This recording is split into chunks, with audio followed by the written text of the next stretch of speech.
wanted to do a quick video on the location of the Garden of Eden, look at some of the interesting things. Our text is Genesis 2:10 through 14, and this text has been discussed at length from ancient times until now.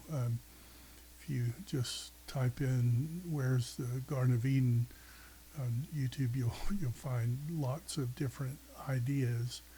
I want to carefully look at this text and bring up some points about biblical theology. And if I can just get my keynote presentation and take myself out here. We are looking at the Garden of Eden, and in particular how biblical theology may help us in understanding the location of the Garden of Eden.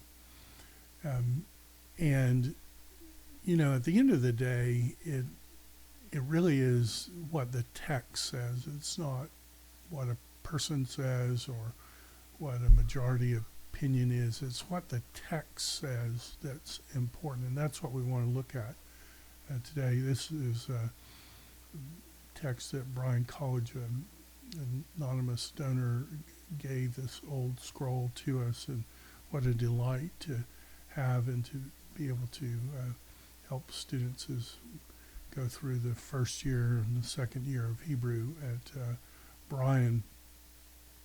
But what we want to look at, got a little carried away there with animation, is the idea of the meta-narrative of Scripture and the location of Eden. In other words, you've got this idea, this great idea in Scripture of that beginning time is related to the ending time, that the start of the Bible and the end of the Bible are related. And if you make that connection, well, will that help us at all in thinking about where the Garden of Eden is according to the text? If we look at, for example, the ESV Study Bible, it's very interesting that the two locations that they give are at the confluence of the Tigris and Euphrates, somewhere near the Persian Gulf, or at the headwaters of Eden, headwaters of the Tigris and Euphrates. And those very common suggestions. Now, it's interesting, this is actually the map from the ESV Study Bible. I think it's page 54 of that text. This is page 52 of the bigger work, the ESV Study Bible Atlas. And it's interesting when you look at these two maps that you, well, I didn't have it here. It has two suggestions for Eden. That's the ESV Study Bible, but the Study Bible Atlas actually has three. And that's very interesting because it's suggesting that Eden might have been connected with the promised land, land flowing with milk and honey, the land where you don't have to work to eat or harshly work to eat, the land where the temple is, where the cherubs in the temple, the land later that we'll see has the restored Garden of Eden.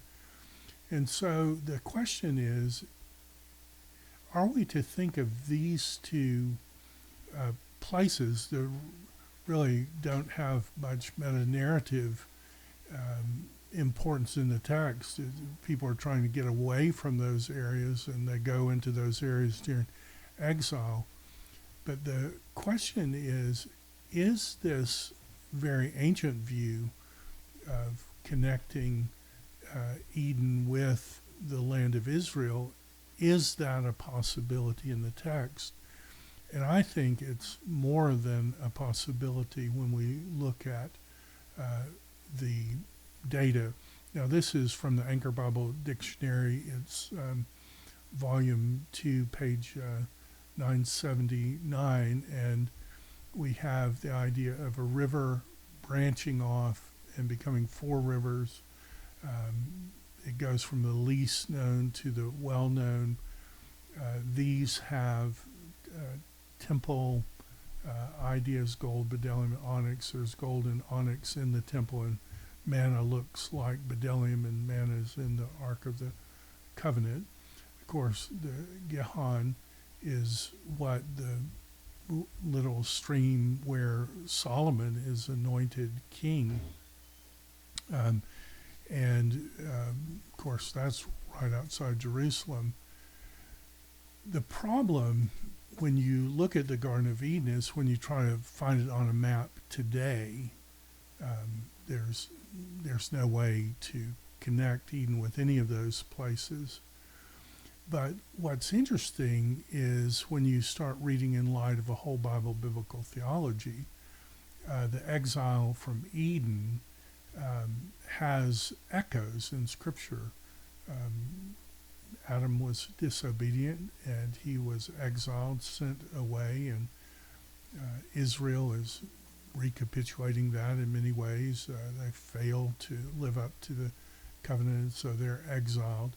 And the picture in the end of the Bible is of a restoration. Now, what's interesting about that is the Bible in its canonical context, does it ever emphasize things like to the very day? That is, this plot symmetry. Is there plot symmetry in the text? Do things happen? Are the like miracles of Jesus, do those correspond to miracle places in the Old Testament? And I think most people would say, well, of course, the Bible does that with chronology and places and all kinds of things. Well, what about this? Does the restoration of Eden, which clearly is connected with Jerusalem, is that in any way giving us a hint of maybe where Eden was in the beginning? Of course, John Sailhammer and Ken Matthews follows him, point out that the four rivers, three of those rivers are borders of the promised land. And so it, even on a superficial reading, when you come to the text and you're working through this data, the fact that three of these rivers appear again when you're describing the promised land, that has to be significant, I would think, in at least raising the question, are they connected?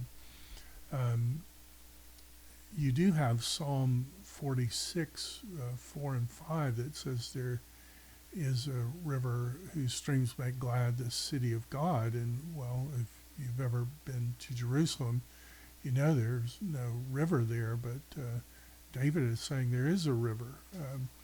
And is it some kind of duality like the earthly temple and then the real temple that, or tabernacle that Moses saw in heaven? Is there heavenly paradise that somehow is going to be restored to earth? The psalmist David in Psalm 46 would say that there is. It's interesting when we look at other passages, you do have tabernacle language involved with many elements in the tabernacle evoke the idea of Eden, and of course the heavenly vision in Ezekiel 1 and 10 has cherubs, and the rakia from Genesis 1, that veil of separation. It's interesting, by the end of Ezekiel has this, when he would have started his priestly office at 30 and then at 50, when priests retire, he has a vision of that heavenly temple. But it's clear that Ezekiel is connecting that with Jerusalem.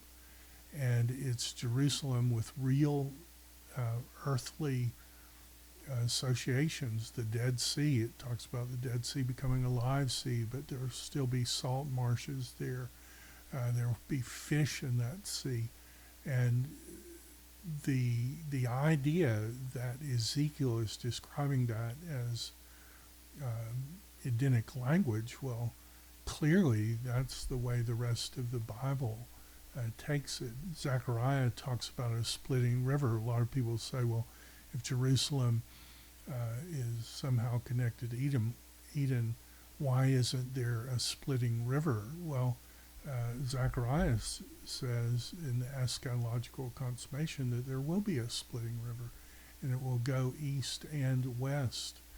And then Joel talks about that same idea, but now we have that fountain flowing all the way to Abel Shittim. Well, Abel Shittim is on the other side of the Jordan River, and obviously some kind of change in geography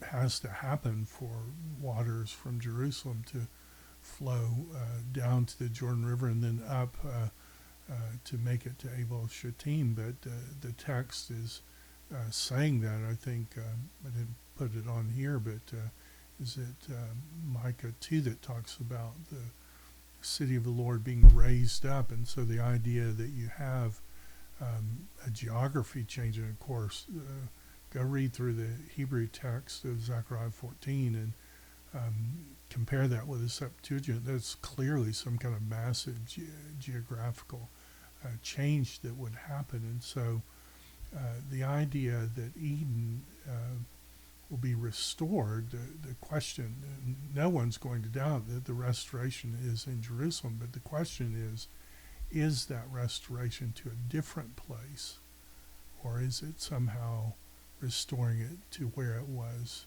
originally? What's interesting to me is that you have this idea of Adam coming naked to a tree and in a momentary act of disobedience, he spiritually murders the entire human race, and he did it because his wife wanted to be God. He came naked to a tree and he murdered all of humanity. What's interesting that the Bible presents the God-man. Adam was the dirt man, but to fix it, God became a human being, the second person of the Trinity. God lived under his own, the God-man lived under his own law, never sinning once in thought, word, or deed. The God-man was taken to a tree, but it's not a living tree of Adam, it's a dead tree. And then by being murdered, the God-man unmurders all those who will ever come to him by faith. And would it be a bit of meta-narratival elegance if the place where that first rebellion happened and Adam claimed to be king, that the new Adam took to himself thorns, and by becoming one with his future bride of all those who will ever be saved, that he's winning back Eden. Of course, when he dies in the Matthean text, the veil is split in two, and of course there are cherubs on the veil. Revelation at the end talks about a river flowing out of Jerusalem. And of course, you put that text with the Ezekiel 47 text, and it's clear that they're reading the location of Eden as part of meta-narratival elegance that is being restored to the same place where the original sin happened. I'm putting together a journal article on this and going through citing all the secondary literature and things like that. But I wanted to do this video and be a Berean. What do you think? Is there a better way to put that together? Is there something else that would make an elegant explanation, because to say, oh, well, Eden's been lost in the flood, that seemingly, and that view goes all the way back to Luther, that seemingly solves an objection, but it doesn't explain why so much information is given there. Uh, if it's not connected somehow to the same place, why do you have all the evidence teasing the connection elsewhere in Scripture? Well, be a Berean. Look forward to talking to you next time. Thanks.